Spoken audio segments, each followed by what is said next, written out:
हाँ तो भाई कैसे हो सब लोग। ये वीडियो मैं 1 साल के बाद कोई सी भी चैनल पे डाल रहा हूँ, चाहे वीडियो का चाहे शॉर्ट हो।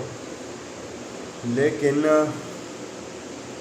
इतना कंसर्न देख लिया मैंने पिछले 1 हफ्ते में कि ACIO और IB के कोई भी एग्ज़ाम जैसे सिक्योरिटी असिस्टेंट का है तो काफ़ी कंसर्न है लोगों में कि क्या हिसाब है इस पेपर का। तो इसलिए मैं ये सिर्फ वीडियो डाल रहा हूँ कि थोड़ी क्लैरिफाई हो चीज़ें। तो ये वीडियो थोड़ी सी कंपैरेटिव टाइप में रहेगी ACIO और सिक्योरिटी असिस्टेंट के एग्ज़ाम को लेकर के।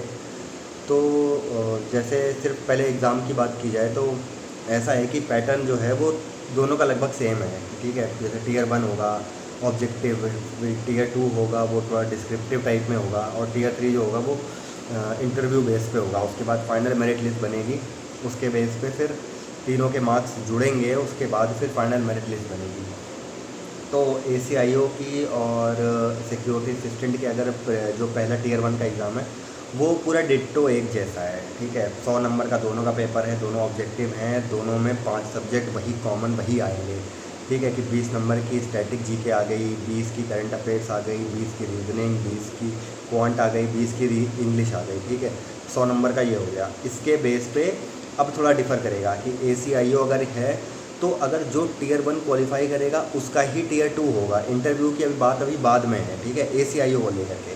और अगर अगर सिक्योरिटी असिस्टेंट की बात करें तो अगर जिसका टीयर 1 क्वालिफाई हो गया, ठीक है, तो उसका ये होगा कि उसका टीयर 2 डिस्क्रिप्टिव भी होगा, उसका इंटरव्यू भी होगा। क्वालिफाई करे ना करे वो आगे की बात है, लेकिन होगा दोनों। ठीक है, सिक्योरिटी असिस्टेंट के लिए कह रहा हूँ ये चीज़ मैं। उसके बाद ऐसा है कि अगर ACIO की बात करें तो इंटरव्यू उसका जो है वो 100 नंबर का है। मतलब टीयर 1 हो गया 100 नंबर का, टीयर 2 डिस्क्रिप्टिव हो गया या 50 नंबर का, उसके बाद इंटरव्यू हो गया 100 नंबर का। सिक्योरिटी असिस्टेंट में ऐसा है कि उसमें 100 नंबर का ऑब्जेक्टिव हो गया टीयर 1, फिर 50 नंबर का डिस्क्रिप्टिव हो गया टीयर 2, उसके बाद 50 नंबर का ही सिर्फ इंटरव्यू है। ठीक है, अब इसमें भी एक चीज़ और है कि टीयर 2 जो ACIO का होगा वो होगा, उस पर आएगा ऐसे आएगा कि आपको एक टॉपिक दिया जाएगा, उसमें से आपको ऐसे लिखना होगा। ठीक है, और साथ में कॉम्प्रिहेंशन भी आएगी, ये पैसेज आएगा उस पर फिर आपको लिखना रहेगा। ठीक है, डिस्क्रिप्टिव प्रॉपर डिस्क्रिप्टिव उस तरीके का है। ठीक है, कि आपको सोचना भी पड़ेगा, आपको उस हिसाब से फिर फ्रेम करके लिखना भी पड़ेगा। यहीं अगर सिक्योरिटी असिस्टेंट की बात करें तो इसमें आएगा कन्वर्जन। जैसे जो भी आपका लोकल डायलेक्ट लैंग्वेज है, जैसे मेरा क्या है कि हिंदी इंग्लिश पे है, तो एक पैसेज आएगा जिसको इंग्लिश से हिंदी करना होगा, एक पैसेज आएगा जिसको इंग्लिश से हिंदी से इंग्लिश करना होगा, मतलब वाइस वर्सा वाला सीन है। ठीक है, तो इसके बेस पे फिर टीयर 2 जो होगा उसके बाद इंटरव्यू होगा। ACIO का जो है इंटरव्यू 100 नंबर का है और सिक्योरिटी असिस्टेंट का 50 नंबर का है। इसके बाद फाइनल मेरिट बनेगी। और इसके साथ में एक चीज़ और ऐसा है कि जो ACIO में आपको पोस्टिंग की बात आएगी तो वो ऑल इंडिया पे रहेगी। ठीक है, तो ऑल इंडिया पे आपको कहीं भी सर्व करने पे आपको फिर संकोच नहीं होना चाहिए कि हाँ मेरे को यहाँ भेजना है, क्योंकि लेवल 7 की नौकरी जो कि स्टार्टिंग में 70-75 पे जाती है, मतलब 1000 के बाद मैं बात कर रहा हूँ सैलरी जो आपकी इनकम इन हैंड आएगी।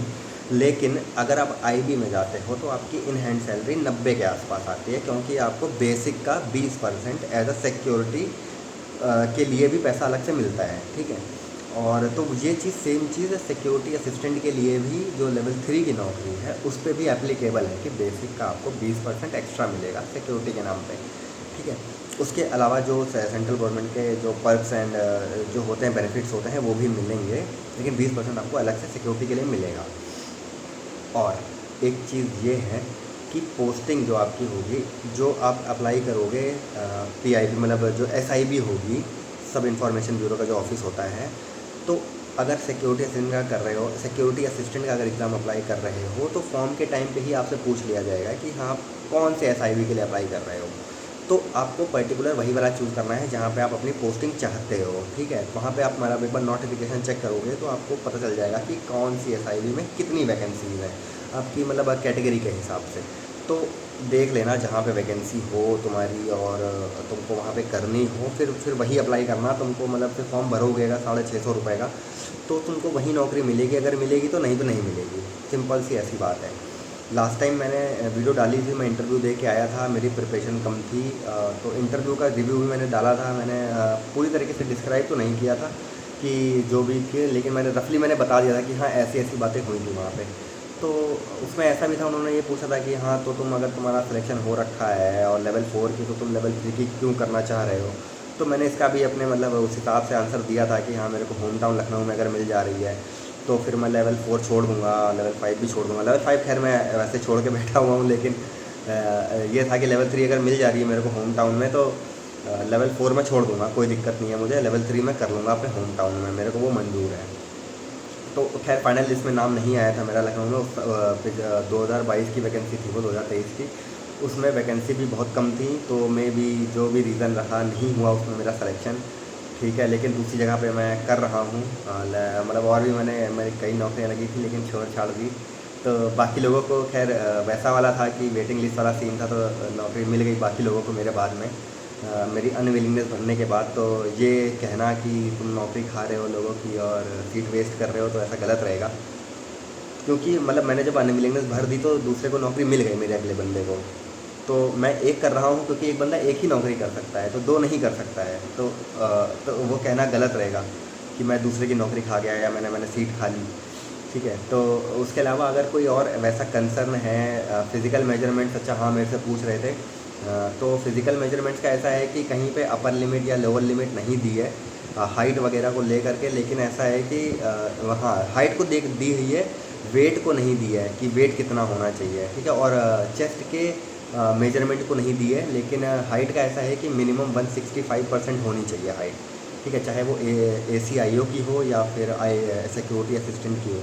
ठीक है, उसके बाद ACIO ये हो गई 165। ठीक है, फिर चेस्ट की बात आई तो चेस्ट की कोई मिनिमम नहीं दी हुई है, लेकिन ये दिया हुआ है कि मतलब मल्टीपल सोर्सेज को कंबाइन करके मैं इन्फॉर्मेशन आपको बता रहा हूँ। ठीक है, कि मिनिमम 5% का 5 सेंटीमीटर का एक्सपेंशन चाहिए उनको चेस्ट पे, मेल्स के लिए मैं कह रहा हूँ।